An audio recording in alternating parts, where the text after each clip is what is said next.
So, chaplaincy. We've been bandying the term around Rising Brook for a number of years now, and it's still a mysterious concept or ministry that we can't quite put our finger on. And I've come to realise that that's actually its beauty. It can't be put in a box with clear edges, what it is and what it isn't, because chaplaincy is actually a ministry that's through and around borders. And that's not to say it's aimless or pointless. The essence of chaplaincy is God meeting with or being present with humanity and vice versa. And that's in both the broad and deeply personal terms. There's no fixed way of doing chaplaincy, and there's no fixed place or time to do it. It's actually a very fluid ministry. Chaplaincy is spiritual, and perhaps it's a spirituality of presence or hospitality or crossover points. It's about being with someone and journeying alongside them for a while, which involves being hospitable and kind. And often it takes place in and around or through borders or thresholds. And as we deliberately take time to notice and be with people, we also need to deliberately come into the presence of God and allow Him to journey with us so that we can receive from Him. Have you ever watched a sunrise or a sunset as day and night merge into one? It actually can be a really spiritual experience, and it's got no defined edges. And suddenly you realise it's light or it's dark. Or if you enjoy paddling along the seashore and the tide laps in and out, and you actually realise for that moment in time you're actually part of land and ocean. Well, chaplaincy is like that. It's neither church nor community. It blends the two. It's having this presence in the between place or the place of meeting that we encounter God and we encounter people of all sorts, and then we cross over and we're changed in some way by the experience. And very often we see Jesus' most intimate moments with God are at these threshold places, on the beach or at the top of a mountain between earth and sky. And it's as he also passes along between one place and another that Jesus has these really intimate moments with people, like the woman at the well or the folk on the way to Emmaus. He notices them and he shares what he has with them. He spends time with them and he allows his journey and their journey to cross over and mingle, and then they continue, and each one is touched by the other. He tells the story of the Good Samaritan.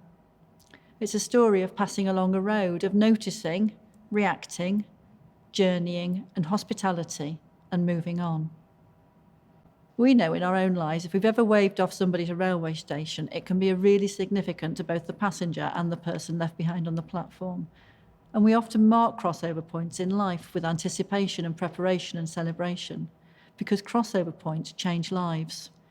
And sometimes they're unwanted changes, which leave us bewildered and floundering, like a job loss or an accident or a jail sentence. And chaplaincy is there to help smooth the way, to be present with people in the big and the small, and the lovely and the imposed crossing points. Chaplaincy at Rising Brook operates on the edges or the margins of church, or the local community, or local government, the edges of rich and poor, or the powerful and powerless, justice and injustice. And it's in these places of one thing leading into another, we deliberately place ourselves and notice and come alongside people to join the journey for a while. And often we find ourselves invited into another person's territory or their world, just as we invite them into ours. And there are tools to use in this, and namely, that's loving kindness, hospitality, time, and presence. Because when you spend long enough loitering at the threshold, you come across a lot of people coming and going. And rather than being fixed to the spot, God will draw attention to a particular person to fall into step with. Sometimes we encounter people who are running into the wall and there seems to be no way through, so we offer a gateway. Sometimes people just get stuck in the revolving door of life and we can step in and help them to find a way out if that's what they choose to take. And I realise I'm speaking in metaphor here, and what does chaplaincy really look like for us as a church on a day-to-day basis? In the past, I think we've called social action that helps the poor chaplaincy. But what's become apparent is that social action is exactly what it says on the tin. It's social action. It provides a service and it's finished. It's the way that social action's carried out and the continuity of presence with the recipient that is the chaplaincy bit. So we might clear a garden and the garden gets done and that's the job finished.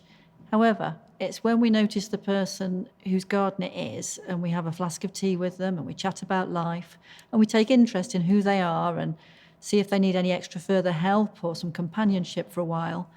And this leads to signposting or further action.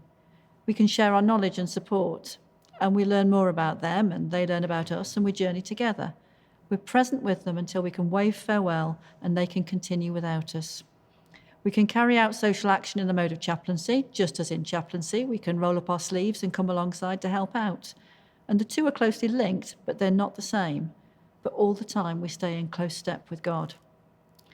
With food bank, someone needs food. Food bank gives them a bag of groceries. Chaplaincy happens at that crossing over point, at the passing over of the food to the recipient, in that fleeting in-between moment of reaching one to another. At that moment, chaplaincy notices the person receiving food, looks into their eyes and sees the man made in the image of God, and momentarily sees through their eyes and enters into their presence.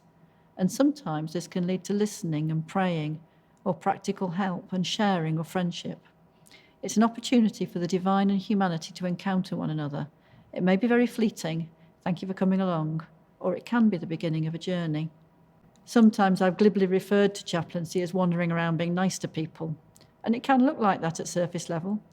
But chaplaincy is a practical and spiritual expression of the love that God has for each and every one of us, no matter who we are, what we've done, or what circumstances we find ourselves in.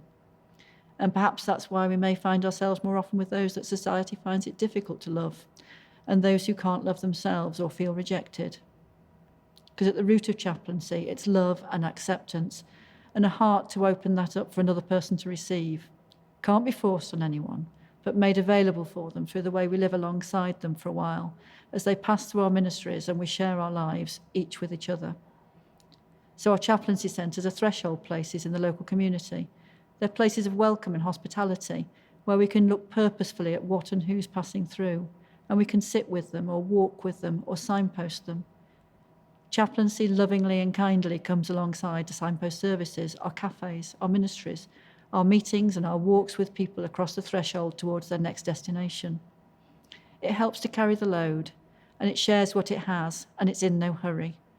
It's there for the moment, however long that takes. Jeremiah 6:16 says, "Stand at the crossroads and look around.